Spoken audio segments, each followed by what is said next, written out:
Why was she the only one not rushing? That's what caught his eye first, not fear, not hesitation, just stillness. In a terminal full of rolling suitcases, metallic announcements, and restless travelers clutching coffees like lifelines, one teenage girl stood motionless at the security checkpoint of Reagan National Airport. Her jacket hung loose, old canvas brown, one size too big. Her backpack was olive green, the kind soldiers used decades ago. And unlike every other passenger, she carried only that. No phone, no suitcase, no nervous laughter. Just one worn pack that looked like it had already lived 100 stories. Officer Jonathan Mayers noticed her before she noticed him. He'd been working Lane 3 since dawn, a job that taught him how to read people, or at least think he could. There was something about her that didn't fit. Not danger, something else. Preparedness. Like she was expecting something to go wrong, and had already rehearsed what she'd do when it did. He leaned toward his colleague. Lane 3, that kid, flag it for a manual. When the light blinked red, she didn't flinch. She stepped forward with quiet obedience, unshouldered the pack, and handed it over without a word. Mayers lifted it and almost frowned. It was heavier than it should have been. Not enough to alarm, but enough to remember. "Ma'am, I'm going to have to inspect your backpack manually," he said. The girl nodded. Small, polite, eyes calm, no trace of irritation. Just still water hiding a deeper current.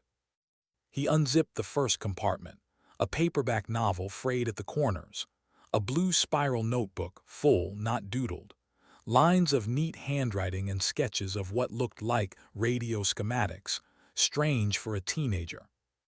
He moved slower, toothbrush, toothpaste, phone charger but no phone, a folded hoodie sealed in a Ziploc bag, and a photograph worn and bent from years of touch.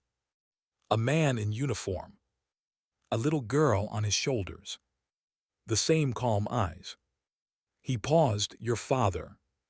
She didn't answer. The next zipper opened with a dull rasp. Something shifted. A weight. Dense metallic. He reached into the lining and felt a hard rectangular shape buried deep, in a hidden compartment most bags didn't even have. He pulled it out. A black leather case with brass trim, scuffed but polished at the edges from years of handling. No logo, no tag. Government issue, maybe, but it didn't match anything he'd seen. He glanced back at her. She watched him, still as ever, hands folded in front of her. Not afraid, not curious, just waiting. He opened the case, and the room seemed to lose its sound. Inside, nestled in a velvet cutout, was a medal, but not one that belonged to any branch he knew. A deep-aged bronze, its edges dulled by time. At the center, an eagle wing spread wide, talons gripping twin lightning bolts. Above it, 3 Latin words, Silentium Veritas Aeternum. Below, Department of Strategic Operations, Class Omega. Mayer's heart slowed.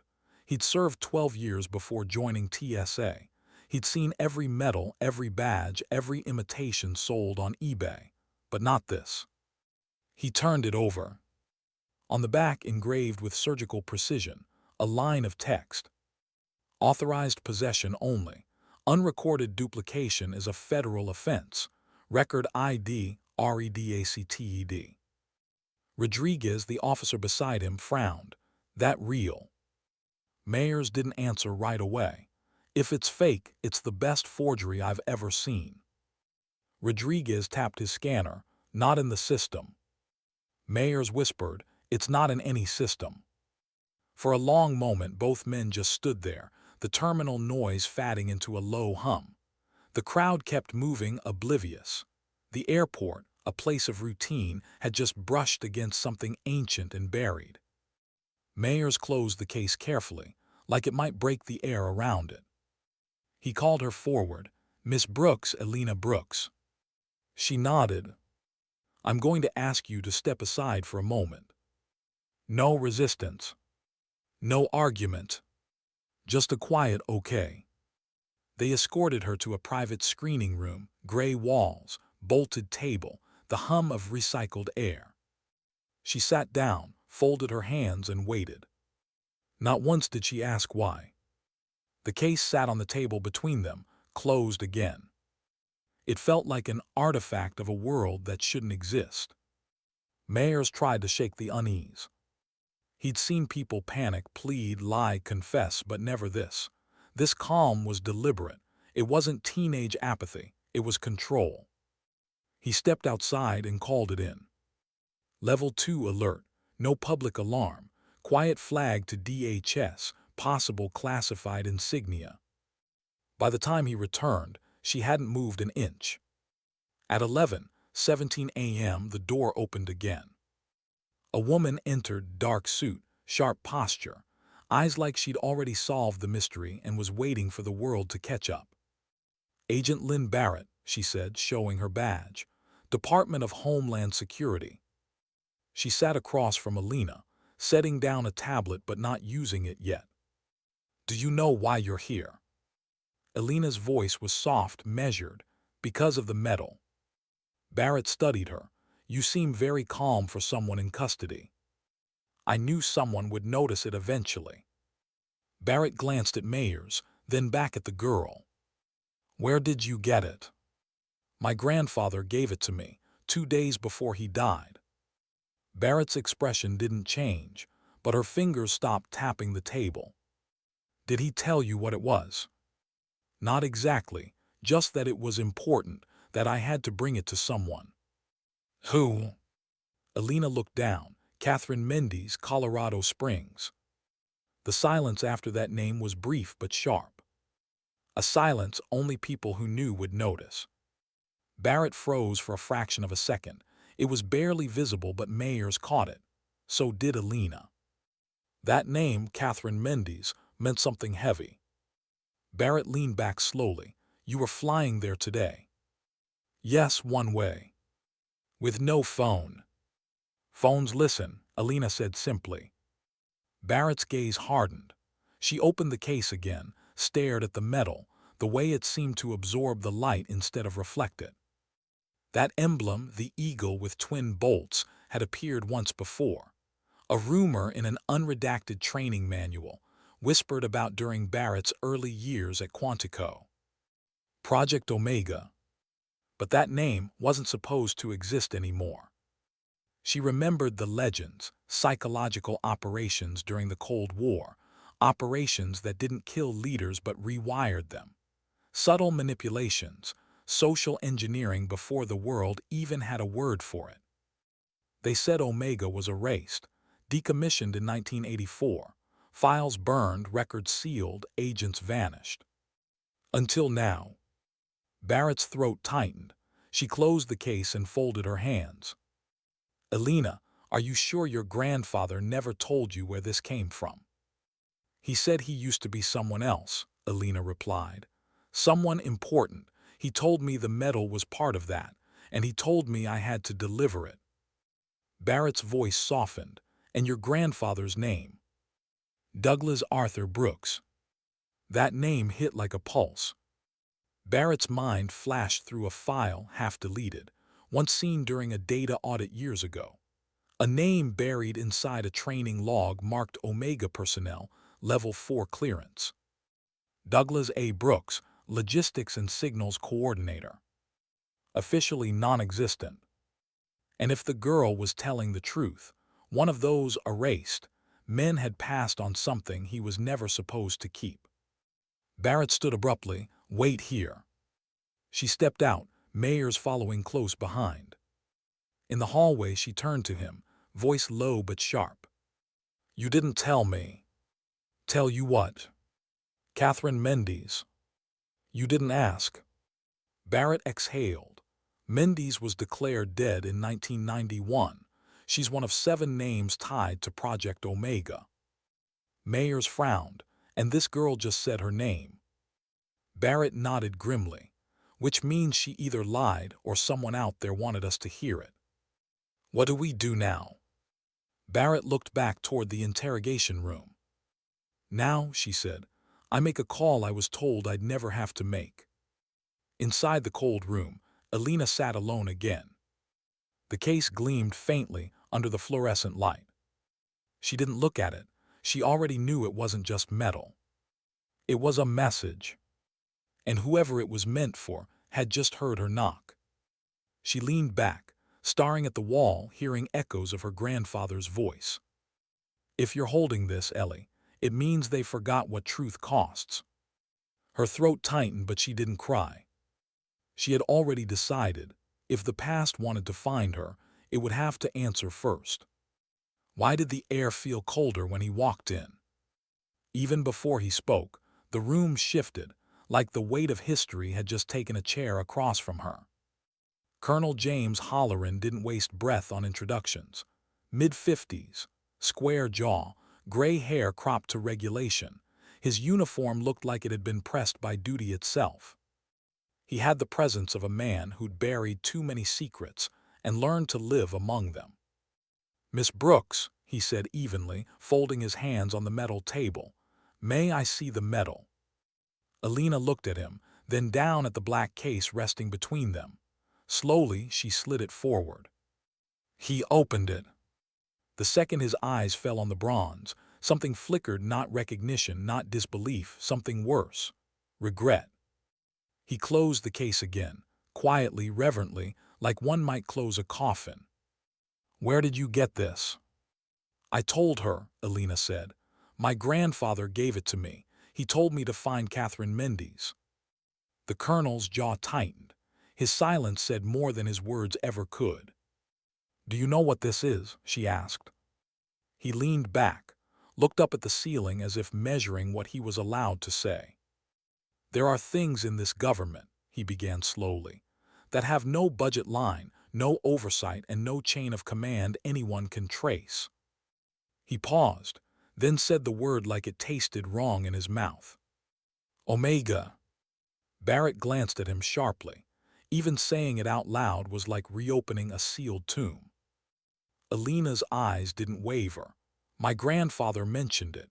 He said they'd understand what the medal meant." Halloran exhaled, the sound like a confession. Omega was a directive, a psychological operations project, Cold War era. Its purpose wasn't to kill enemies, it was to reconstruct them.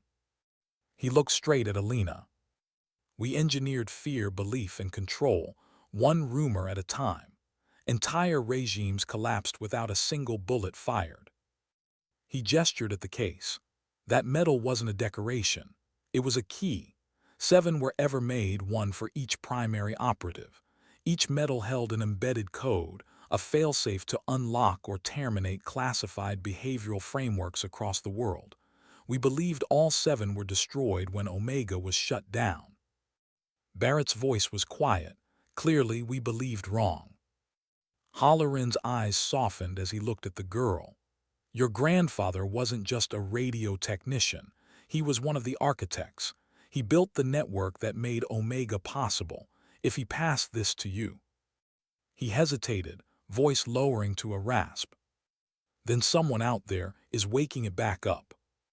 Elena sat still, the truth threading through her bones. Her grandfather's quiet routines, the shortwave radios, the notebooks, the maps, they hadn't been nostalgia. They'd been surveillance, memory, guilt. "Why me?" she asked softly. Halloran didn't answer. Barrett did. "Because you're clean, no digital trail, no connections. Nobody would expect you." The colonel stood abruptly. "We're moving this off-site." He turned to Barrett. "Get her to Conference 6. Elena stood, clutching the strap of her backpack. The black case stayed in Halloran's hand. For a moment, as they left the room, she saw his reflection in the two-way glass, a man watching the past walk out on its own legs.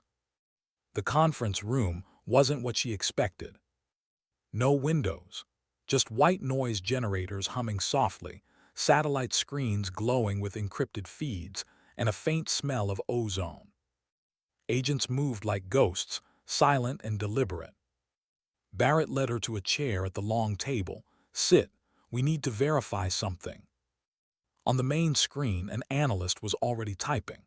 Elena's grandfather's name appeared. DOUGLASABROOKS, clearance LVL4, Project Omega, REDACTD. Then line by line other names surfaced: Hollerin, Mendes, Riker. Hollerin entered behind her, his voice low. We ran a trace. Catherine Mendes vanished in '91. No death certificate, no property trail, but he nodded to the analyst. A photograph blinked onto the screen, an old ID badge, grainy but unmistakable. Catherine J. Mendes, Department of Strategic Operations. Hollerin continued, last confirmed sighting, 1989 Berlin. After that, ghost. Barrett folded her arms. You said your grandfather told you to find her. Any idea why? He said she'd know what to do, Elena replied, that she could fix what was broken. Barrett turned to Hollerin. If Mendes is alive, she's the only one who can confirm what that metal still controls. The colonel's gaze hardened. If she's alive, she's also the only one who can misuse it. The room fell silent. Elena stared at the frozen photo, a woman with sharp eyes and a subtle half-smile, someone who looked like she could see through anyone, even time. Barrett finally spoke. We're going to Colorado. They flew out at dawn. A gray government jet, unmarked, slicing through pale clouds. Elena sat by the window, the black case locked in a secure brief beside her. She hadn't slept. Every vibration of the engine reminded her of her grandfather's final days. The quiet hospital room, the smell of antiseptic, the snow outside the cabin window. If you're holding this, Ellie, he had said, his voice thin as paper, then I failed to keep it buried, and you'll have to carry what I couldn't. She thought he meant grief. Now she knew he meant something far heavier. Barrett leaned across the aisle. You okay? Elena didn't look away from the clouds. You ever have something make sense too late? Barrett smiled faintly. Every day of my career. The colonel sat opposite them, reading an old paper file, the kind yellowed by time and secrecy. Occasionally he'd underline something, then cross it out again. Finally Elena asked, why did it end? Omega, I mean. He closed the file slowly. It didn't. It was buried by people who realized they built a weapon the mind couldn't handle. Power without accountability. Control without conscience. Barrett added softly, we don't end monsters like that, Elena. We just teach them to sleep. The engines hummed louder as the jet began its descent.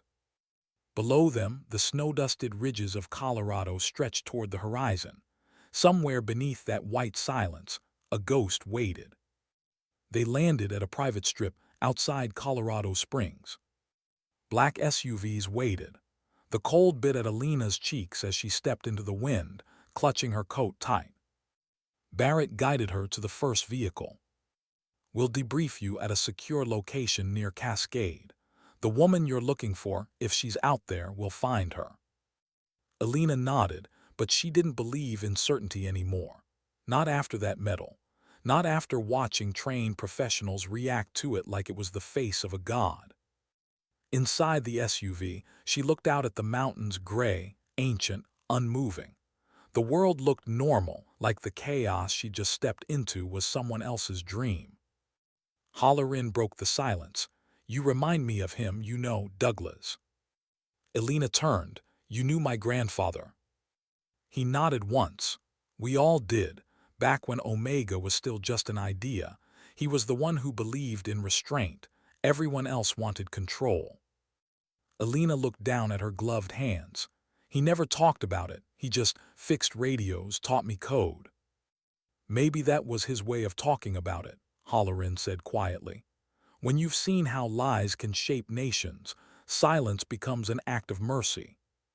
The car went quiet again. The sound of tires crunching through snow filled the space between them. That night they stopped at a secure operations cabin on the edge of the forest. The wind howled outside, but inside the lights were dim, warm, almost comforting. Elena sat by the window, the black case resting beside her, untouched.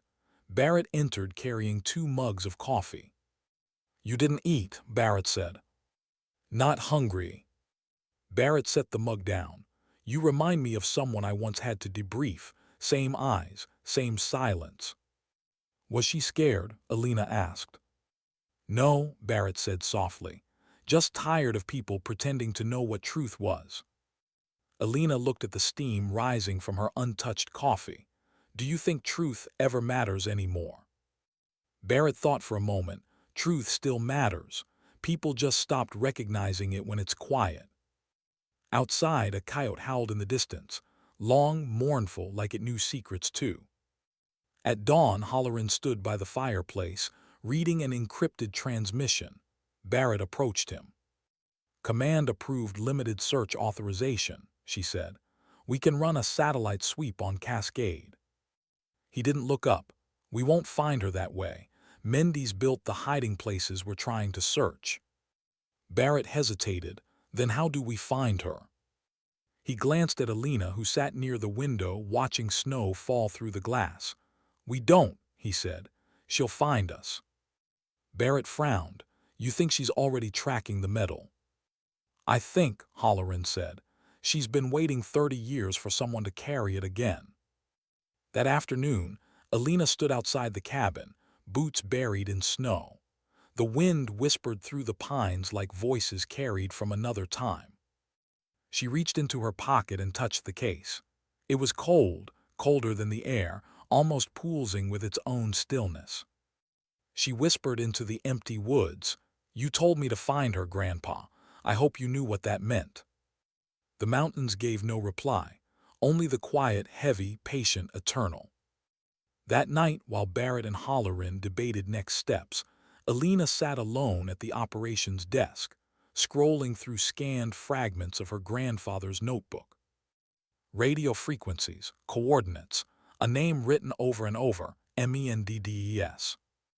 Beside it, one cryptic line in his handwriting. "When the signal returns, the silence ends." She closed her eyes. In her mind, she could almost hear static, faint, rhythmic, like a faraway radio trying to break through. It wasn't noise, it was calling. And she realized then she hadn't found Omega. It had found her. How do you find someone who doesn't want to be found? That question followed Elena as the van wound through the white silence of Cascade, Colorado, a narrow mountain road coiled between pine forests and fog. The air thinned with altitude, cold enough to burn the lungs. Agent Lynn Barrett kept both hands on the steering wheel, eyes fixed forward. She hadn't said much since dawn. Colonel Halloran sat behind her, silent too, flipping through an old dossier, pages yellowed and brittle, edges annotated in tight handwriting. The same name appeared again and again, Catherine Mendes. Elena sat in the passenger seat, watching the world blur by. Every mile away from the city felt like a mile deeper into something unspoken. She didn't know if it was fate, or if she was walking straight into her grandfather's unfinished nightmare. The GPS lost signal 20 minutes ago. They were officially off the map. Barrett broke the silence. She was a psychological warfare specialist, one of the best. They said Mendes could end a regime with a rumor and rebuild it with a speech. She vanished before I ever joined the agency. "Vanished," Halloran muttered. "That's the polite version."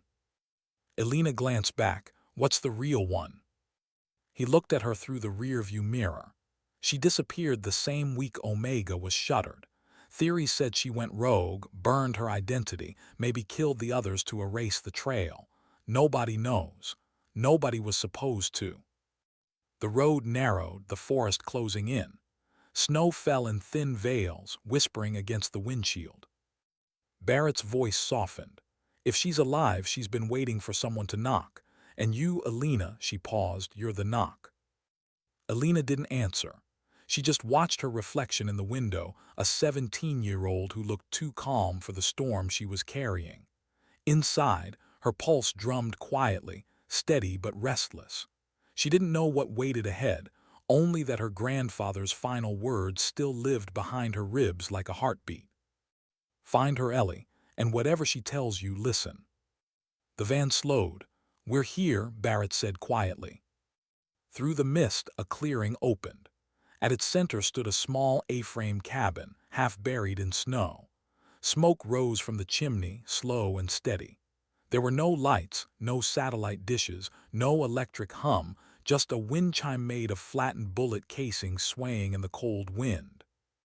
"This is it," Elena whispered. Barrett nodded. "This is it." They stepped out. Their boots sank into fresh powder, the air sharp enough to sting. The silence was thick, the kind that made every breath feel too loud. As they approached, the cabin door creaked open. A woman stood there, thin, tall, wrapped in layers of denim and wool. Her silver hair was tied in a long braid that brushed her back. Her face looked carved from weathered stone, the kind of face that had watched nations rise and fall and stopped believing in both. She stared directly at Elena, then at the black case in her hands. "You brought it," she said. Her voice was rasped but unshaken. Elena nodded. Mendy's gaze slid past her to Barrett and Halloran. "You two don't belong here," she said. "She does, you don't." Barrett straightened. "We're just here to make sure this reaches the right hands." Mendy smirked faintly, a flicker of dark amusement. "Too late for that, it already has." For a moment no one spoke. The snow fell heavier now, soft but relentless, blanketing everything in quiet. Then the old woman stepped aside. "Come in, Elena, leave the rest outside." Barrett started to object, but Halloran raised a hand. "Let her go." Elena hesitated, then stepped forward. The threshold felt like crossing out of time itself. Inside, the cabin was a museum of forgotten wars. Bookshelves sagged with binders and maps. Strings of red thread crossed a corkboard filled with photographs and coded markings. The air smelled like paper and pine smoke. A shortwave radio hummed quietly in the corner, its dials glowing faintly. "Put it there," Mendy said, motioning to the wooden table near the fire. Elena set the black case down, opened it halfway and stepped back. The older woman didn't touch it. She simply stared. Her expression softened for the first time. The firelight flickered across her eyes that held too much memory. "I never thought I'd see one again," Mendes murmured. "Not after Berlin, not after Geneva, not after Mexico City." Elena swallowed. "What is it really?" Mendes lowered herself into a chair across from her. Her movements were slow but deliberate, like every action carried a calculation. "It's not a medal," she said. "It's a trigger." Elena frowned. "A trigger for what?"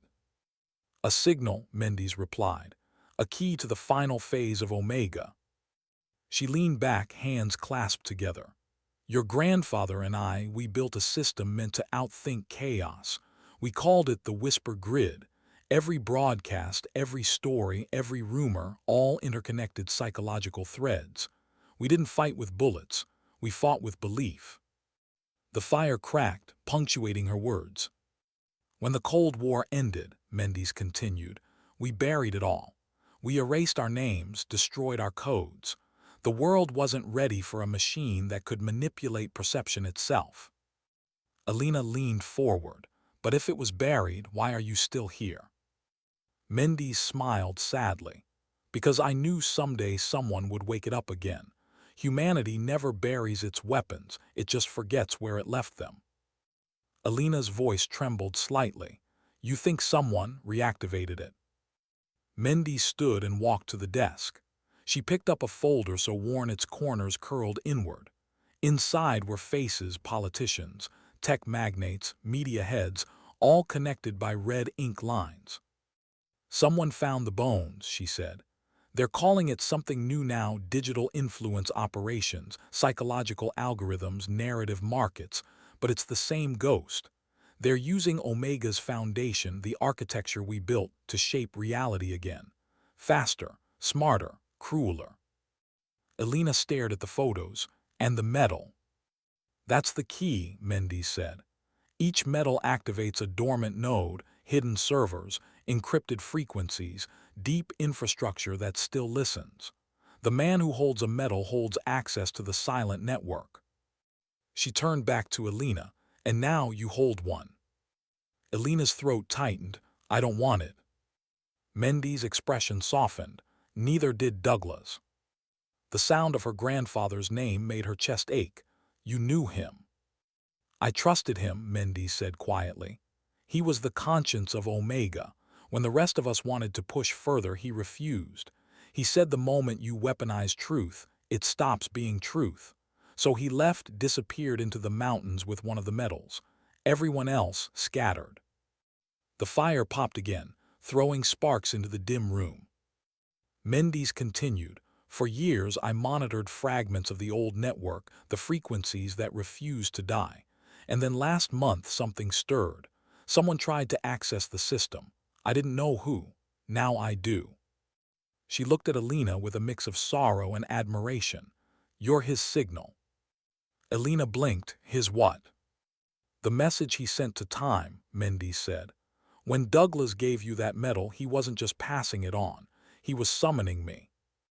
Elena felt the air go thin. So what do we do now? The older woman smiled faintly. We finish what he started, but not the way they expect. Outside, snow hammered the roof. Barrett and Halloran waited in the van, the engine off, breath fogging the windows. Barrett rubbed her gloved hands together. She's been in there for hours. Halloran stared at the cabin through the windshield. Let her stay. Mendes doesn't waste time. If she's talking, it's because she's building something. Barrett looked over. Building what? He didn't answer. Inside, Elena sat back down. The folder between them lay open, names circled, arrows connecting unseen threads. Who are they? Elena asked.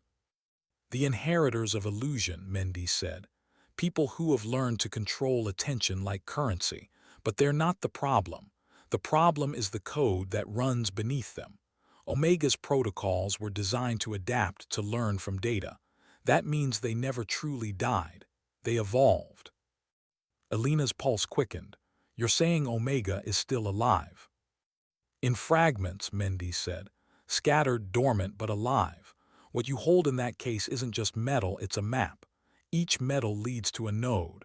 7 in total. 7 pieces of a machine built to rewrite perception itself. Elena stared at the black case. Her grandfather's voice echoed again in her head. You'll know when to open the door, Ellie. Just make sure you can close it again. She looked back at Mendes. Why me? Because you haven't been corrupted by it, Mendes said softly. And because he trusted you more than anyone left alive. For the first time, Elena's composure cracked. I don't even know who I'm supposed to trust anymore. The old woman's gaze didn't waver. That's the first step to truth, not trusting anyone who demands it. The fire dimmed, shadows lengthened. Mendes stood again, retrieving a small wooden box from a shelf. Inside lay a set of old radio cards, etched with codes, frequencies, and coordinates. These belonged to Douglas, she said. He never sent them because he knew the moment he did, Omega would wake. But now the others need to be found. Some are dead. Some are hiding. One turned against us. Elena whispered, Riker. Mendes nodded slowly. Then he's the one you start with. Elena stared at her. You want me to find them? I want you to decide whether they should exist at all. Outside, the wind howled louder, as if the mountains themselves had overheard the plan. Mendes placed her hand gently on Elena. You've inherited a choice, not a mission. What you do with that choice will decide whether Omega dies quietly or learns to speak again. Elena felt her pulse steady, not from calm but from clarity. For the first time, she understood what her grandfather meant when he said the real war was never what you thought it was. This wasn't about nations, it was about narratives. And the truth, the one no one could control, was still out there, waiting to be remembered. The fire hissed, the old radio crackled. Somewhere beyond the cabin, the static of the past began to stir. And as snow buried the tracks that led to the cabin, A 17-year-old girl sat beside the ghost of a forgotten war, holding a key the world had spent decades pretending didn't exist. In that silence, she made her first decision. To not run. To listen. Because sometimes, the bravest thing a soldier can do is stay. The fire had burned low, just glowing embers now. The air inside the cabin carried that quiet kind of heaviness, the kind that only exists between two people who both know what silence is really saying. Catherine Mendy stood by the window, arms crossed, watching the snow fall through glass so old it rippled the light. Elena sat at the long oak table, the folder still open in front of her. Photos, names, coordinates, faces of people she'd never met but who somehow carried the same shadow. Outside, Barrett and Holloran's van sat half buried in snow, its headlights dimmed, the world around them gone still. Inside, time didn't move, it just waited. Finally, Mendes turned from the window. "You should sleep," she said. "I can't." The older woman nodded like she expected that answer. "Then at least listen while you're awake." Elena's eyes lifted from the table. "To what?" "The truth your grandfather tried to keep from you." She walked over, sat down across from her, and placed a small tin box on the table. The lid creaked when she opened it. Inside were 7 engraved metal cards, each etched with patterns that shimmered faintly in the firelight. "These are Omega's roots," Mendes said. "Each one is a cipher, a set of coordinates, frequencies, and command keys. Together, they form the foundation of the Whisper Grid, the original communication web that kept Omega alive." Elena traced one with her gloved finger. The engravings weren't random. They pulsed in an almost rhythmic sequence, like Morse but deeper. She realized suddenly it was her grandfather's handwriting, or at least his system of it. "I've seen this before," she said softly. "In his notebook, he disguised these as poetry." Mendes smiled faintly. "Of course he did. Douglas loved hiding fire under gentle words. It's how he stayed human." Elena looked up. "Why me, Catherine? Why give this to a kid who barely knows what any of it means?" Mendes leaned forward, eyes burning with a kind of patient conviction. "Because your age doesn't matter, your clarity does. You grew up without their noise. No networks, no indoctrination. You see things as they are, not as they're shown." The words settled between them, heavy but true. Elena hesitated. "You think that makes me strong enough for this?" "I think it makes you dangerous enough," Mendes replied quietly. A gust of wind rattled the cabin walls. The old woman didn't flinch. "Elena, what we built in Omega was meant to protect stability, to preserve peace through controlled perception. But power has no conscience. Someone rediscovered the system. They're reactivating it under a new name. Vector." Elena's brow furrowed. "Vector." Mendes nodded grimly. "A digital version of what we were, faster, invisible, fully automated. It doesn't manipulate through propaganda. It programs emotional reaction directly. People think they're angry, hopeful, outraged, but they're being coded." The fire popped. For a long time, neither of them spoke. Finally, Elena whispered, "And you think the metal can stop that?" Mendes shook her head. "No, the metal chooses who can." Elena looked at the case sitting nearby, its black surface gleaming faintly in the amber light. It looked so harmless, like any trinket, and yet it carried more gravity than anything she'd ever touched. Catherine's voice softened. "When your grandfather left Omega, he swore he'd destroy his metal, but he didn't. He kept it. He believed someday it would be needed again, not by the government, not by the military, but by someone unbound by both." Elena felt her throat tighten. "He wanted me to find you." "He wanted you to be you," Mendes said. "He knew I'd teach you the rest." Hours passed. The night thickened. The snow outside turned to a silent storm. Elena stared at the folder. One name stood out more than the rest: Victor Mikhail. She pointed at it. Who's this? Mendes sighed. A ghost from the other side. Eastern Bloc intelligence, later tech entrepreneur. He built the first neural interpretation models, algorithms that could map emotional resonance. He was supposed to have died in '98. But he didn't. No, Mendes said. And if the data I've gathered is right, he's behind Vector. He's building the new Omega not to influence nations, but to rewrite humanity's sense of truth. Elena closed the folder. Then we stop him. Mendes gave a tired smile.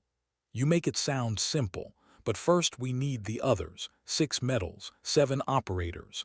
The network only responds when 3 or more are active. Without that, you're just noise in the static. Elena leaned forward. Who else is still alive? Catherine hesitated. Then she walked to the wall and pulled down an old photograph. 7 people standing in front of a Cold War listening post. Faces blurred except 2, a young Douglas Brooks and Catherine herself. She pointed to another man in the corner, tall, sharp-featured. Michael Riker. He was our tactician, built the counter-propaganda models. When Omega fell, he went dark. Last trace I have is Oslo 6 months ago. Elena frowned. You think he's still out there? Mendes nodded. If he's alive, he's either fighting Vector or working for it.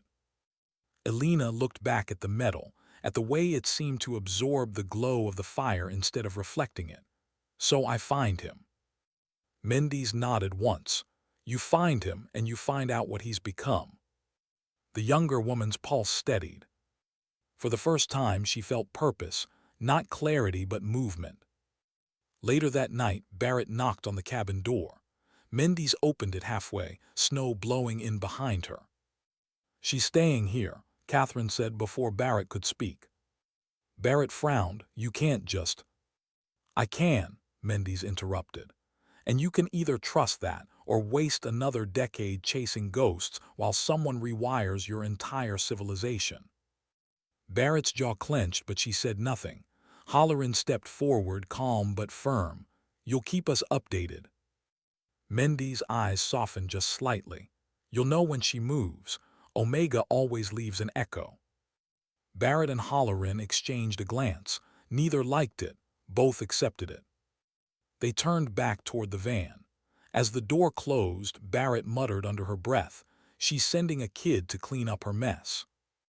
Halloran didn't answer, but his silence was heavier than any reply.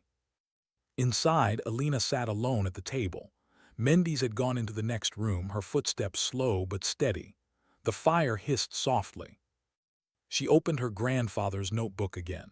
The pages smelled like smoke and rain. Between the coordinates and the sketches, a phrase caught her eye. Truth is a weapon.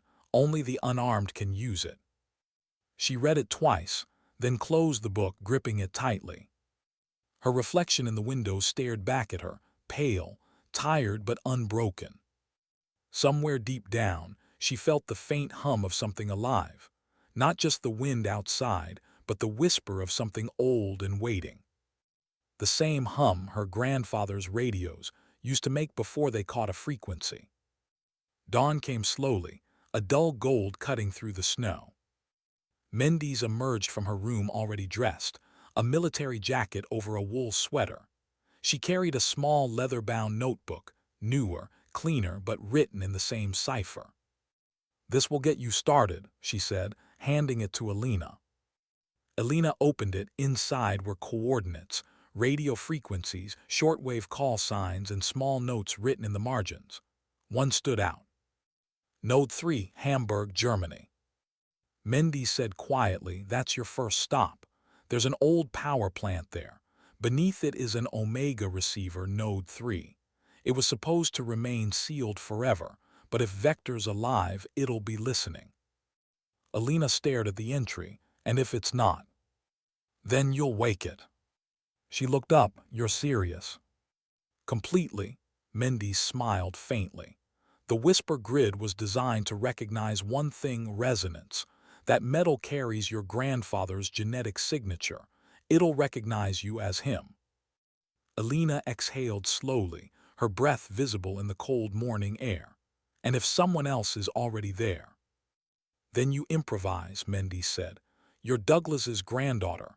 Improvisation runs in your blood. By the time Barrett and Halloran returned later that morning, the cabin was silent again. The door was open, the fire cold. On the table, the black case was gone. So was Elena. A note was pinned to the radio dial, written in clean, deliberate script. Don't follow me. If I succeed, you'll know. If I don't, you'll forget. Barrett stared at it jaw tight. She's gone. Halloran nodded. Then she's exactly where she needs to be. He looked out toward the sky. Faint contrails streaked overhead, dissolving into the winter blue. She's on her way to Germany, he said quietly. The world's about to remember the name Omega. Barrett crossed her arms, and if she doesn't come back. He didn't look away from the sky. Then maybe she did exactly what she was meant to, make them remember what truth used to mean. Far above the clouds, a small Cessna carved through the morning light. Inside, Elena sat by the window, the metal in her lap, its cold surface pulsing faintly like a heartbeat. The pilot, a woman in her 30s with dark hair and sharp eyes, glanced back at her. You must be the special delivery, she said with a grin. Name, Juno. Catherine said you be quiet. Elena didn't look away from the horizon. Only when I have something worth saying. Juno smirked. Good answer. Elena rested her hand over the metal, feeling its silent weight.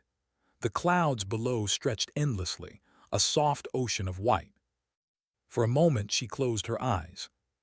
And she thought she heard her grandfather's voice again, faint, distant, like static cutting through time. The world won't end in fire, Ellie. It'll end in silence when no one remembers how to listen. Her fingers tightened around the metal. And with that she whispered to herself, I'm listening. The wind coming off the Elbe was sharp enough to cut through bone. Germany in winter wasn't kind, not to travelers, and certainly not to ghosts. Elena stood at the edge of a rusted fence, her boots half sunk in the frozen mud. Before her stretched the carcass of an old power plant, skeletal towers reaching for a gray sky that didn't care to look back. No guards, no lights, no sound except for the groan of metal remembering it used to matter. She checked the coordinates again, tracing her finger along the edge of her grandfather's notebook. Node 3. The page had been smudged, as if written in haste or fear. From behind her, the faint rumble of an engine died away. Juno's voice broke the silence. You sure this is the place? Elena nodded. It matches the entry exactly. The pilot frowned, pulling her jacket tighter. You know, most kids your age sneak into concerts, not Cold War ruins. Elena gave a small, almost apologetic smile. Most kids don't inherit history's bad habits. Juno chuckled under her breath. Fair point. I'll keep the engine warm. You've got 2 hours before the satellite window closes. After that, even ghosts won't find you. Elena slung her pack over her shoulder and ducked through the fence. The chain links rattled behind her, a sound swallowed instantly by the still air. Inside the perimeter, everything smelled like dust and rusted rain. She passed shattered windows, a row of lockers half collapsed under snow, and the hollow carcasses of machines that hadn't been touched in 30 years. Somewhere above, a loose panel clanged in the wind, a heartbeat echoing through metal lungs. She found the stairwell near the rear wall. The concrete steps spiraled downward, half swallowed by shadows. Each step echoed. Each echo felt answered. At the bottom she found it, a hatch buried under fallen sheet metal, half covered in grime. Its paint had long peeled away, but the faint shape of an insignia still lingered, an eagle with twin lightning bolts. Elena brushed her gloved fingers across it. Her breath formed soft clouds in the cold. This is it, she whispered. She reached into her coat and pulled out the metal. It glinted dully, bronze against the gray light filtering from above. When she held it near the hatch, a small sensor light blinked to life. Green. Alive. The old fingerprint scanner chirped once, a sound impossibly modern for a place so dead. Then the hatch unlocked. A hiss of stale air escaped, followed by silence. Elena crouched and pushed it open. The darkness beyond looked deep enough to swallow whole worlds.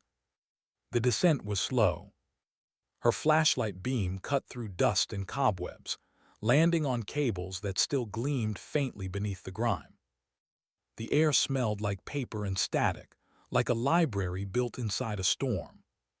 When she reached the bottom, the corridor opened into a circular chamber. And for a moment she just stood there, breath caught, heart stilled. The room was pristine, preserved.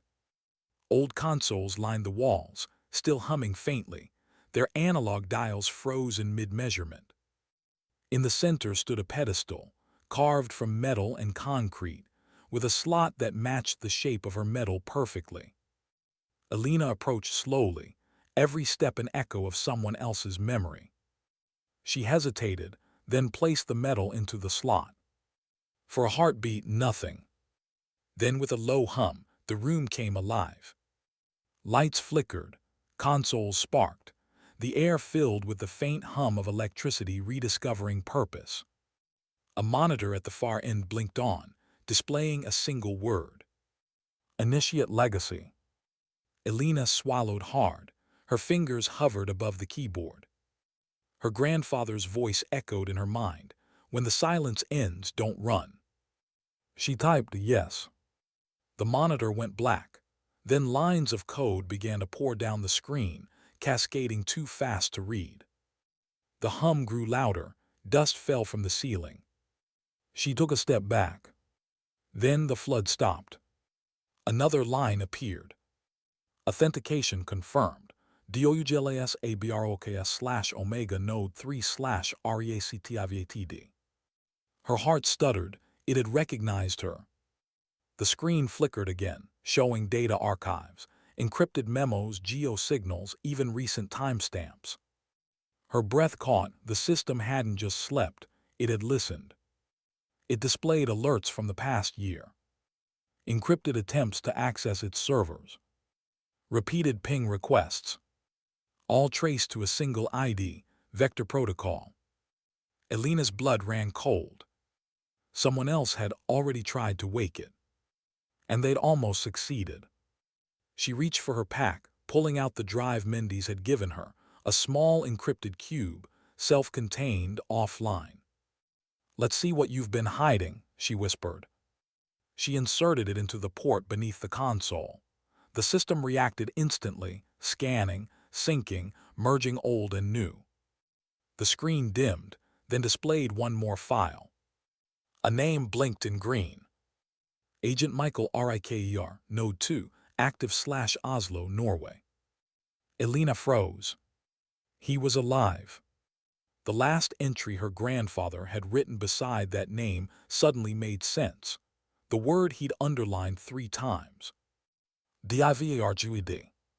She opened the file. It contained fragmented communications, blurred photos, and a recent airport timestamp. There he was, Riker, older, gray, unshaven, but unmistakable. Captured by a security cam just 2 weeks earlier. Below the photo, one phrase glowed red. Status, compromised, vector affiliated. Her pulse hammered. She whispered the word under her breath, compromised. That meant one thing, Riker had turned. Or worse, he'd become something else. Outside, the snow thickened. The sky grew darker. But inside, the light from the console burned bright, casting her shadow against the steel walls. She copied everything, every log, every name, every signal onto the secure drive. Her hands trembled slightly as she pulled the metal from its slot. The hum faded. The consoles powered down one by one, leaving only silence. She turned to leave and then froze. The monitor flickered one last time. A single message appeared. "You are not alone." Her breath hitched. She stepped closer. Beneath the first line, new text appeared, smaller, faint. Node 5, Athens awaiting contact. She stared at the screen until it dimmed completely. Then she ran. Outside, Juno had just begun to pace when Elena emerged from the dark entrance, covered in dust and breathing hard. The pilot raised a brow. "You look like you've just seen a ghost." Elena dropped her pack onto the hood of the van. "I think I met one." Juno's grin faded. "You found something." Elena nodded, pulling the drive from her pocket. "Everything and someone. Riker's alive. He's in Oslo." Juno let out a slow whistle. "That's bad news." Elena's gaze was distant. "It's worse than that. He's working for Vector." The pilot didn't ask for details. She just nodded once, serious now. "Then we'd better move before they know you were here." As they climbed back into the van, Elena glanced out the window one last time. The plant looked peaceful again, like a sleeping giant. But she knew better. It wasn't sleeping anymore. They drove through the night, headlights cutting tunnels through fog. Elena sat silent in the passenger seat, her mind replaying the data, the names, the warnings, the word compromised. Her grandfather's voice kept returning. "Not everyone who remembers truth deserves it." Juno glanced at her. "You okay?" Elena hesitated. "No, but that's probably a good sign." "Where to now?" Elena pulled out her notebook. The next set of coordinates shimmered faintly in the fading light. "Norway, I have to find him." Juno sighed, nodding. "Then we'll need a clean ride and new IDs. You're officially off the map now." Elena looked down at the medal in her hand. "I was never on it to begin with." Half a world away, in a glass tower above Zurich, a tall man in a slate-gray suit stood before a digital wall. The lights from hundreds of screens reflected in his calm, cold eyes.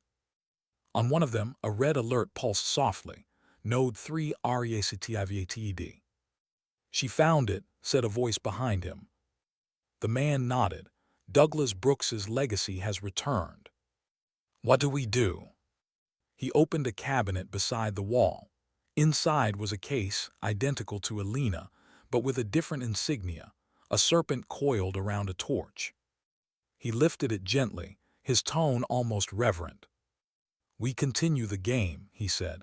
"Deploy interceptors, scramble Node 4, and activate Riker." Back in the van, Elena closed her eyes. Exhaustion had finally caught her. But even in sleep, her thoughts wouldn't rest. She saw her grandfather's cabin again, the snow, the crackling fire, his shaking hands as he'd whispered her name. And then, like a memory wrapped inside another, she saw something else. A woman's voice, clear and sharp, Catherine's, saying, "You're not the weapon, Elena. You're the choice it never had." Her eyes opened to darkness and the sound of the road. Snow flurries drifted past the windshield, glowing in the headlights like ash from a forgotten fire. She sat up slowly, whispering to herself, not for comfort but to remember. Hamburg was the beginning. Oslo will be the test. Juno glanced over. "What's that?" "Nothing," Elena said softly, "just thinking out loud." The pilot smirked. "That's how bad decisions start." Elena looked out at the road stretching endlessly ahead, cold, gray, and waiting. "Or how wars end," she murmured. The train from Hamburg to Oslo cut through a landscape that felt carved from silence. Mountains rose like frozen sentinels, their peaks lost in fog, rivers turned to sheets of ice. Inside the carriage, the world was hushed, a rhythm of wheels, the hum of motion, and Elena's reflection staring back from the window. She looked older now. Not in years, but in weight. The metal rested beneath her coat, pressed against her chest like a heartbeat she couldn't quiet. Every so often, she'd glance at it, that impossible piece of metal that could wake the dead or bury the living. Across from her sat Juno, arms crossed, pretending to read a newspaper that hadn't been printed in a decade. She finally lowered it. You've been staring at nothing for 2 hours. Elena gave a faint smile. It's easier than staring at what I found. Juno studied her. You think this Riker guy really switched sides? Elena hesitated. I think he stopped believing sides mattered. The pilot tilted her head. That's a dangerous kind of man. Maybe, Elena said softly. Or maybe he's the only one who understands what we built. Outside, snow began to fall slow, steady, endless. They arrived in Oslo by nightfall. The city gleamed under a cold blue haze, streets polished with ice, towers reflecting the dim winter sun. It was beautiful in a way that hurt, like light refracted through glass. Juno led the way through narrow backstreets near the harbor, their footsteps echoing between old warehouses now turned into tech labs. They stopped before one, a nondescript gray building with blacked-out windows. A faded sign still hung on the door, Nord Tech Systems. Juno glanced around. This the place? Elena checked her notebook. Matches the coordinates from Node 3, Riker's last known location. Then what's the plan? Elena's voice was quiet but firm. I talk, you watch. Juno arched a brow. You're 17, walking into a den of old spies and mercenaries. Talking might not be enough. Elena's gaze didn't waver. It's all I have. Juno sighed, stepping back. Then I'll keep the engine running. The inside of the building was colder than outside. The air smelled of steel and static. Rows of old servers lined the walls, humming faintly in the dark. A faint light flickered from the far end, an open office bathed in ghostly blue. Elena moved quietly, every step deliberate. As she neared the doorway, a voice broke through the silence. You shouldn't have come. She froze. A man stepped from the shadows, tall, lean, face etched by time and sleepless nights. His hair had gone gray, but his eyes still burned with the same fierce precision she'd seen in the old photos. Michael Riker, she said. He smiled faintly. Douglas's granddaughter. You even sound like him when you speak, deliberate, unshaken, pretending not to be terrified. Elena didn't move. You know why I'm here. I do. He gestured toward the glowing screen behind him. And I know what you've reactivated. You mean what you've reactivated, she said. His smile didn't fade. Semantics. I've been maintaining what he refused to finish. She stepped closer. You turned Omega into Vector. Riker's expression hardened. I evolved it.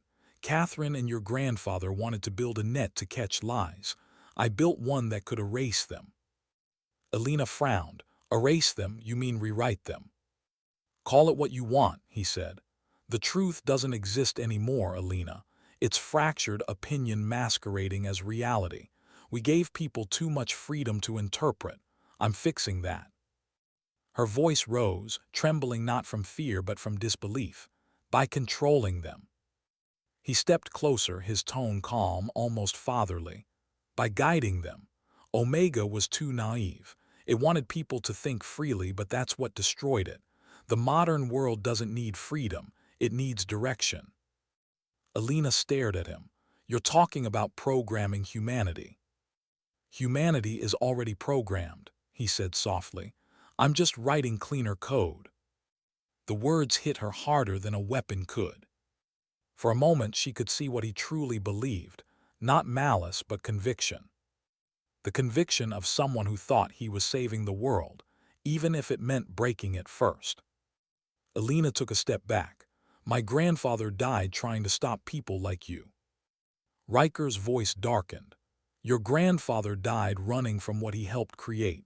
He had the chance to change everything, to end chaos, to unify perception, but he was afraid of power, so he left it to rot. Elena's eyes narrowed. And you picked up the pieces. I picked up the purpose. He walked toward the console, pressing a sequence of keys. The screen flickered, revealing a global map, red nodes pulsing across continents. Each one labeled, Vector Subnet Active. Do you see that? He asked quietly. These are the systems I've built, Media algorithms, data influencers, predictive feeds, all stitched together into one coherent message, peace through alignment. Elena's chest tightened. Peace built on lies isn't peace. Lies, he echoed. You think your grandfather's era was truth. Every government manipulated stories. Every soldier fought under illusions. We just gave the illusion clarity. She shook her head. No, you killed choice. Riker turned, face unreadable. Choice is chaos dressed as virtue. For a long moment, they just stared at each other, two generations of the same machine, each refusing to yield. Then Riker's tone softened. You could help me, Elena. With your access key, we can merge the old Omega with Vector. It would complete the system. You'd be part of history's correction. Elena's reply came out as a whisper. History doesn't need correction. It needs witnesses. Riker's gaze hardened. You sound just like Douglas. Maybe that's the point. He stepped forward again, his voice now sharp, dangerous. Do you even understand what you're carrying? That metal isn't just access. It's authorization. It could overwrite my entire network or detonate it. Elena blinked. Detonate. Riker gave a small, humorless smile. Douglas built a failsafe, a cascade that would collapse Omega permanently if it ever became self-aware. I neutralized it, or so I thought. But that metal carries his genetic signature. If you activate it, everything I've built burns. The weight of the metal suddenly felt heavier against her chest. Riker continued, I didn't bring you here to threaten you, Elena. I brought you here because I need you to understand. Your grandfather was wrong. Control isn't corruption, it's mercy. Her voice trembled. Mercy doesn't erase people. It saves them from themselves, he said simply. The air between them was thick now, filled with static and the ghosts of everything Omega had been. Elena took one slow breath. You're afraid. Riker tilted his head. Of what? Of being irrelevant, she said quietly. You built something meant to make humans predictable because you couldn't accept that you were. Riker's jaw tightened. For the first time, he looked old. The silence that followed felt like a fracture. Then, without warning, alarms blared. Red lights flashed across the room. Riker turned sharply to the monitors. They found us. Who? Elena asked. He cursed under his breath. Barrett, Halloran. They traced the activation signal from Hamburg. Elena stepped back. They're not here to save you. Riker's tone turned cold. They're not here to save you either. He reached for the console. Elena moved first. Her hand slammed the metal onto the surface, just as Riker shouted, Do. The room went white. A surge of static ripped through every screen, code cascading faster than the system could process. Riker staggered back, shouting commands to no one. Elena's vision blurred. She saw flashes, the old Omega logos, her grandfather's handwriting, the face of Catherine Mendes. Then a voice. Soft, familiar. Elena, if you're hearing this, it means Omega has remembered me. Her breath caught, Grandpa. The voice continued, calm but distant, a pre-recorded echo from the past. If Omega ever wakes again, it means someone forgot what truth felt like. You can't destroy it, Ellie, but you can remind it. The code responds to heart rate, to fear, to intent. Don't fight it, just feel it. Riker froze, listening too, his eyes wide. He built an emotional gate. Elena pressed her palm to the metal. The metal was burning hot now. He built a conscience. The light intensified. Riker lunged forward, shouting, Stop. She met his gaze. You already did. And then the world exploded into static. When she opened her eyes, the room was dark again. Smoke curled from the consoles. Sparks flickered in dying circuits. Riker lay on the floor, breathing but unmoving. Elena's hand trembled as she picked up the metal. It was cold again, as if it had never done anything at all. On the main screen, a single line of text remained. Omega Legacy RESTORED. Vector Network NULLIFIED. She let out a shaky breath. It was over. Or at least, she wanted to believe it was. She turned toward the doorway. Footsteps echoed outside, Barrett and Halloran entering with weapons drawn. Barrett stopped dead when she saw the scene. What the hell happened here? Elena looked at them, eyes hollow but steady. I turned it off. Halloran scanned the wreckage, and Riker. Alive, she said quietly, but he won't be the same. Barrett lowered her weapon. You shouldn't have come here alone. Elena's voice was calm. I was. Barrett frowned. What do you mean? Elena glanced at the still glowing screen. Her grandfather's voice had stopped, but the echo lingered. Some things don't die, she said softly. They just wait for someone to remember why they existed. Outside, dawn broke over Oslo, gray and gold, light spilling across the frozen harbor. Juno waited by the car, breath visible in the cold air. When she saw Elena emerge, she exhaled in relief. You're alive. Elena nodded, handing her the medal. So is this. Juno studied it, brow furrowing. And him. He'll live, Elena said, but Omega won't. Juno started the engine. Where to now? Elena looked east, where the sun was just beginning to rise. There's another node, she said quietly. Athens. Juno smirked faintly. You ever think about stopping? Elena's voice was soft but certain. Every minute, but then I remember what silence costs. Juno didn't ask what she meant. She just nodded and drove. As the car disappeared into the snow, the ruined lab behind them went still. The servers flickered once more, as if taking one last breath. And deep within the damaged circuitry, one message blinked faintly, unseen by anyone.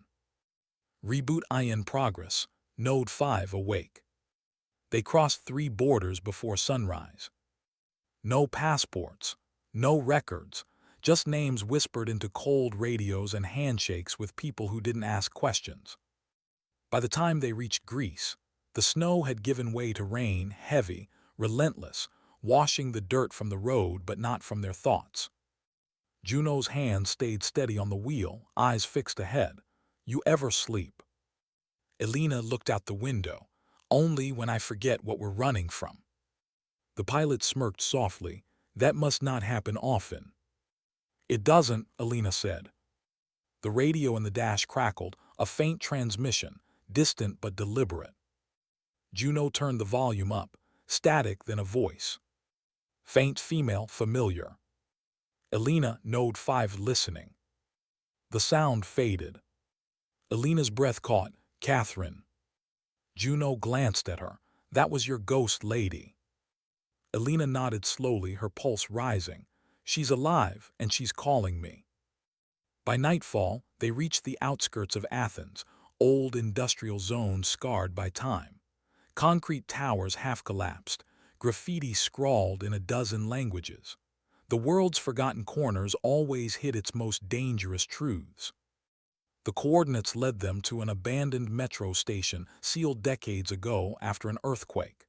The iron gate was twisted and half buried in vines. Juno parked nearby. You sure about this? Elena stepped out, pulling her hood up. No, that's why I have to go. Juno stared at her for a long second. If I don't hear from you in 2 hours. I'll send a signal, Elena interrupted gently. And if you can't? Elena looked back, eyes calm but heavy. Then tell the world to stop believing its own reflection. Juno didn't reply, she just nodded once. The tunnel smelled of rust in silence. Elena's flashlight beam cut through dust thick enough to feel. Old posters lined the walls, faded slogans from another era. Information is freedom. Truth never sleeps. She reached the bottom of the stairs. The floor was flooded ankle deep. Each step echoed, rippling across water that had forgotten motion. And then faintly she heard it, a low hum, familiar, rhythmic, alive. The sound led her through a broken turnstile and down another passageway, where the walls curved inward. Symbols were etched into the concrete, the same cipher markings from her grandfather's notebook. She whispered, "Node 5." The passage opened into a vast underground chamber, lit only by flickering emergency lights. And there, standing at its center, was Catherine Mendes. Alive. Elena froze. "Catherine." The older woman turned slowly. She looked thinner, paler, but her eyes burned with the same quiet intensity. "You came," she said simply. "I heard your voice." "I wasn't sure it would reach you," Catherine said. "Vector's interference is spreading. They're trying to overwrite what you did in Oslo." Elena stepped closer. "You said Node 5 was listening." "It's more than that," Catherine replied. "It's awake, and it's calling both of us." Elena frowned. "Calling?" Mendes nodded toward the far end of the chamber, where an enormous screen glowed faintly through the dark. Its surface pulsed with light, like a heartbeat. "Your grandfather built this one himself," Catherine said. "It was meant to store everything Omega ever recorded, all the manipulated broadcasts, psychological experiments, and revisions of history. Node 5 was the conscience of the network." Elena whispered, "Then why did it go dark?" Catherine's gaze lowered, "Because it learned to feel guilt." For a moment neither spoke. The hum of the machines filled the silence, not mechanical, but almost human. Elena looked around. "You said Vector was reawakening Omega." "It was," Mendes said, "until you triggered the cascade in Oslo. That crippled their upper grid, but they still have access to Node 7, the communications core. If they connect it to this one, they'll control the story of the world again." Elena's voice sharpened. "Then we destroy it." Catherine met her eyes. "You don't destroy conscience, Elena, you convince it." "What do you mean?" Mendes stepped closer, her voice dropping. "This system was built to listen, not to be erased. If you want to shut it down, you have to give it something stronger than control. You have to give it truth." Elena shook her head. "You're saying it's alive." "I'm saying it's aware," Catherine said softly, "and it remembers Douglas." Elena stared at the glowing terminal, her heart pounding. She approached slowly, until the light reflected in her eyes. "Node 5, she whispered. "This is Elena Brooks." The screen flickered. Lines of text appeared, shaky at first, then clear. "Identity confirmed. DOUGLASBROOKS, lineage VERIFIED. Omega Legacy Inquiry, why did you return?" Elena glanced at Catherine. The older woman gave a small nod. She spoke quietly, each word steady. "Because the world forgot what truth was, and because you're the only one who remembers."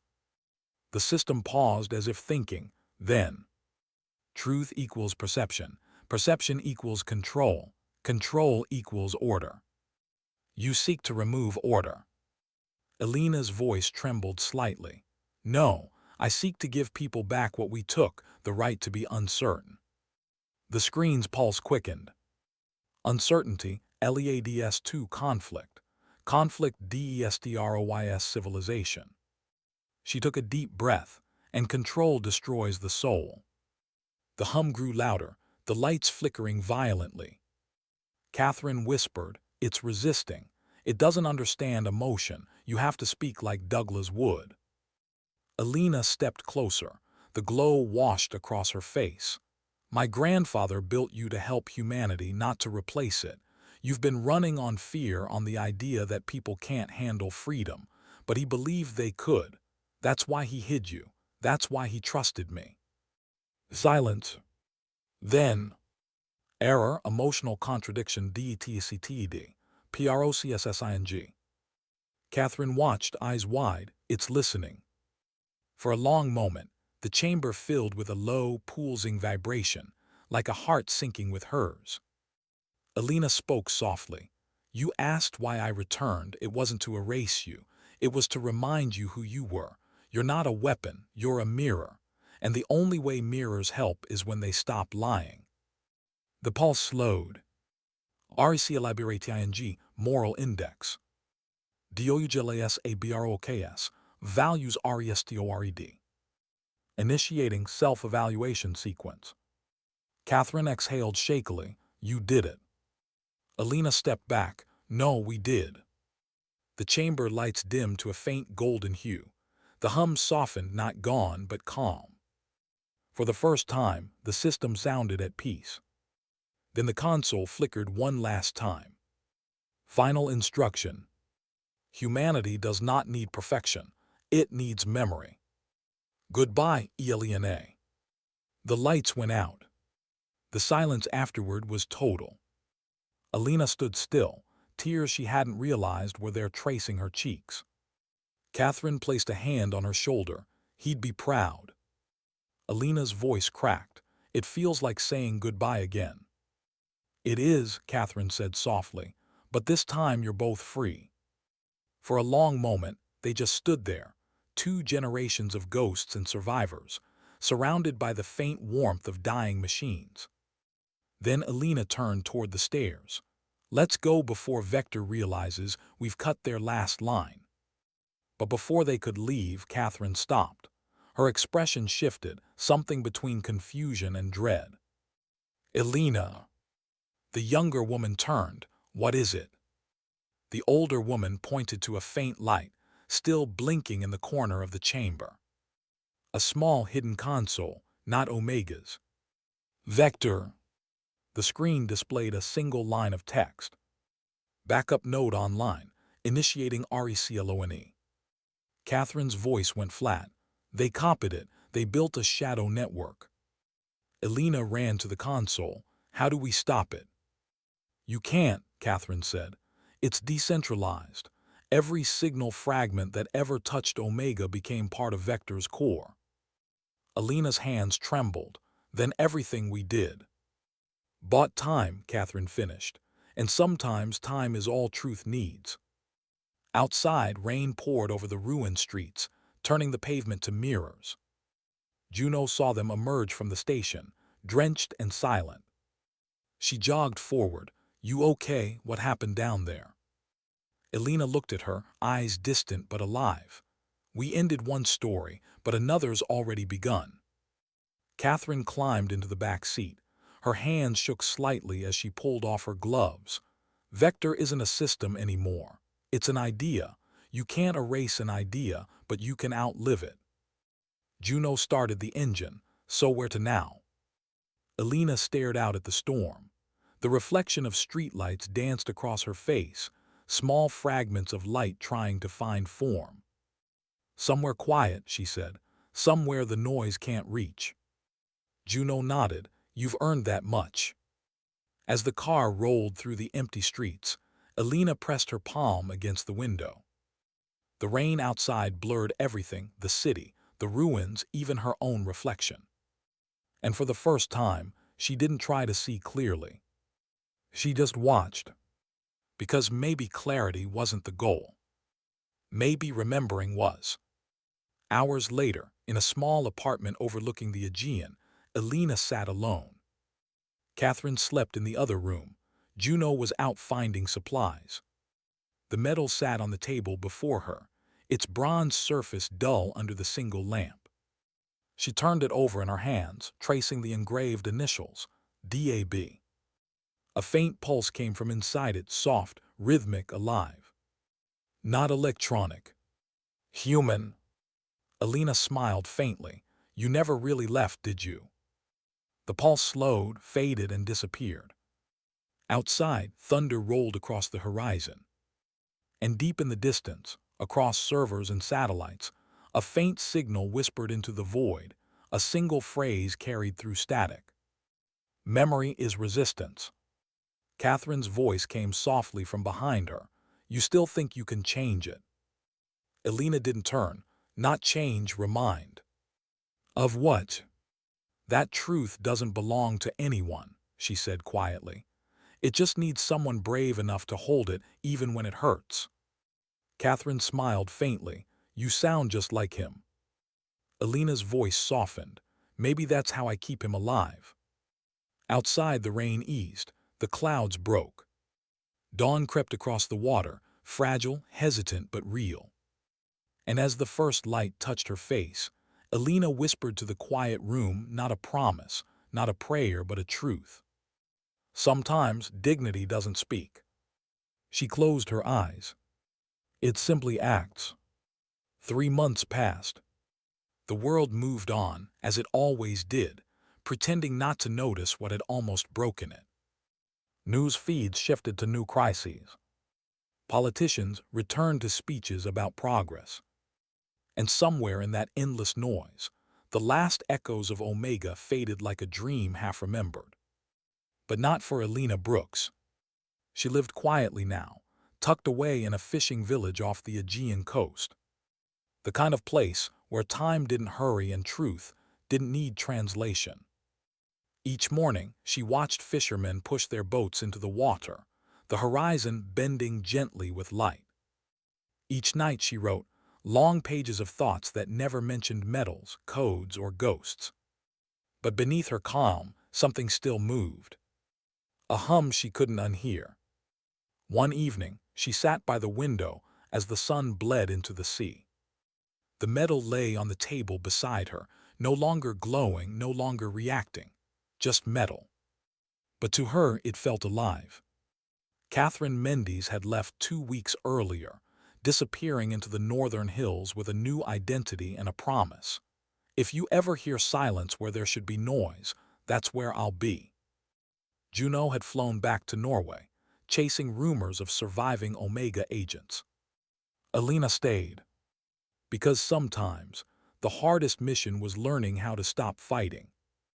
That night, a storm rolled in, the kind that rattled old windows and tested the courage of rooftops. The power flickered once, then failed. Darkness swallowed the room. Elena didn't move. She reached for a candle instead, struck a match, and let the flame steady itself. Then the radio on the shelf crackled to life. A frequency she hadn't tuned in months. Static first, then a voice. Elena Brooks, this is Barrett. If you're receiving, respond.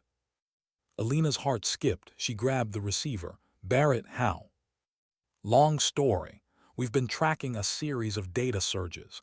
Something reactivated in the southern grid. Thought you should know, it's using Omega's encryption keys. Elena's pulse quickened. Vector. We're not sure. Whatever it is, it's mimicking your signal. Catherine's gone dark. Holler in too. The radio hissed. Whatever you did in Athens, it woke something. You may have stopped Vector, but you didn't kill it. Elena's hand tightened around the receiver. Where? Somewhere near Cairo. Desert relay stations, abandoned Cold War installations. The same network your grandfather used for test signals. Then static swallowed the voice completely. Elena stared at the dead radio. Her breath came slow, deliberate. The metal sat beside her still, silent. And yet she swore she saw it flicker. By dawn she was already packed. A single bag. Her grandfather's notebook. And the metal wrapped in cloth. The fisherman's son, who ran the docks, asked where she was going. She smiled faintly, to listen to a ghost. The plane that carried her to Egypt was small, the kind that seemed to question its own courage mid-flight. Juno was waiting for her on the other end, older by a few scars, same dry humor. I should have known you wouldn't stay retired, the pilot said. Elena smiled softly. You didn't really expect me to, did you? Juno shrugged. No, but I was hopping. They drove south into the desert, the landscape stretching endlessly, dunes and wind, nothing else. The coordinates led to a half-buried bunker, sand swallowing most of its walls. Elena stepped out first, shielding her eyes from the sun. The air shimmered with heat and silence. This is it, she said quietly. Juno's voice lowered. I'll circle above if you're not out in 2 hours. I know, Elena said. You'll tell the world a story it won't believe. Juno smirked. My favorite kind. Inside, the bunker was a maze of decay and dust. The floor crunched under her boots, Old circuits, cracked glass, memories. She moved deeper, her flashlight beam finding walls covered in peeling paint and English lettering. Omega Test Node, Echo Division. Her heart stilled. Echo Division, she whispered. Her grandfather's secret team, the one not even Catherine had mentioned. She reached the main chamber, smaller than Hamburg, quieter than Oslo. But the hum was there, waiting. A single console stood at the center, its screen dimly alive. When she approached, the text appeared. Echo Division Online, lineage DETACTED. Legacy request, final instruction. Elena hesitated. Then she placed the metal gently on the terminal. The screen glowed brighter, and her grandfather's voice filled the air. If you've come this far, it means you understand what Omega really was. It wasn't control. It wasn't power. It was memory, the record of everything humanity said to itself in fear. His voice paused, softer now. We built Omega to predict conflict, but it only learned despair. I realized too late that truth doesn't survive when it's owned. It survives when it's shared. So, Ellie, if you're hearing this, give it back. Her throat tightened. Give what back? The data, the stories, all of it. Don't hide them, don't destroy them. Release them. Let the world remember itself, not the polished version, but the real one. Elena's eyes stung. Her grandfather's final words echoed, slow and certain. You can't fix humanity, Ellie. You can only remind it. For a long time, she didn't move. The hum of the console was almost like breathing. Then she reached into her bag and took out the external drive, the one carrying Omega's final archive, copied from Node 5. Millions of files. A century of lies, deceptions, and half-truths. The weight of it felt unbearable. One decision, and the world would see itself without filters. Every secret exposed, every manipulation laid bare. She whispered, if I do this, there's no going back.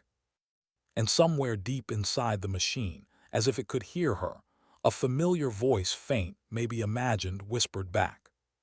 That's what makes it truth. She uploaded the archive. The process began slow at first, then unstoppable. Data streaming through dormant channels, rerouted across forgotten satellites. From Cairo to Berlin. From Washington to Moscow. From silence to noise.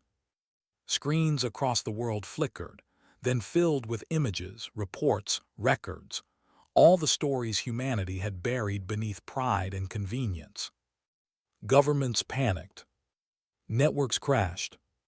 People began to read, to question, to remember. It wasn't chaos. It was awakening. Elena watched the transfer bar climb. 98%. 99%. Then the screen flashed one final line.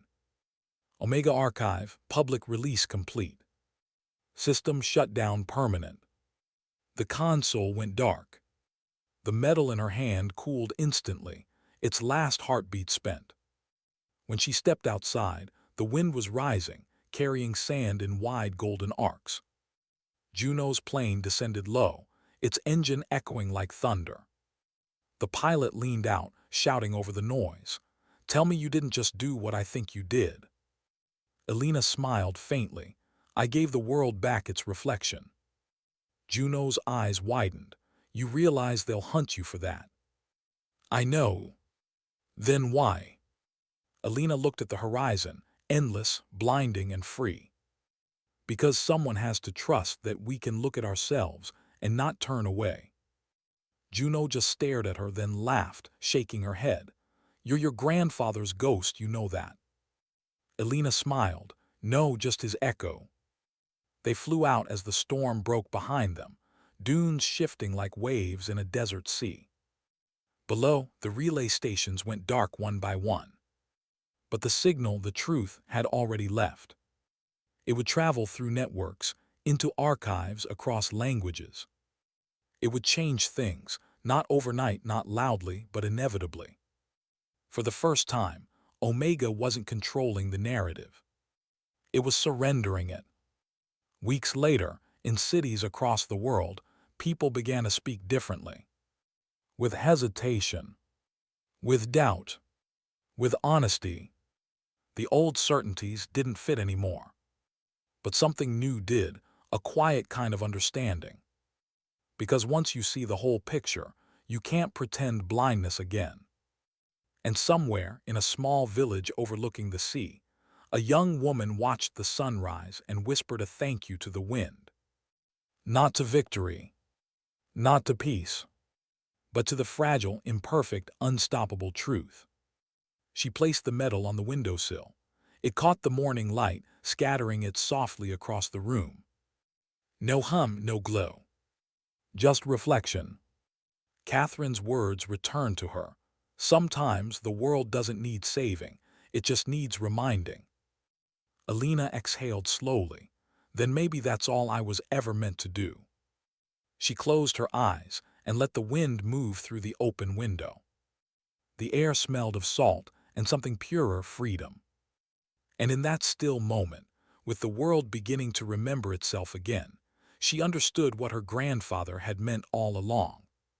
Truth wasn't an answer. It was a question we keep asking, bravely, endlessly together. Her voice, soft and steady, carried into the morning. Sometimes dignity doesn't speak. She smiled. It simply acts.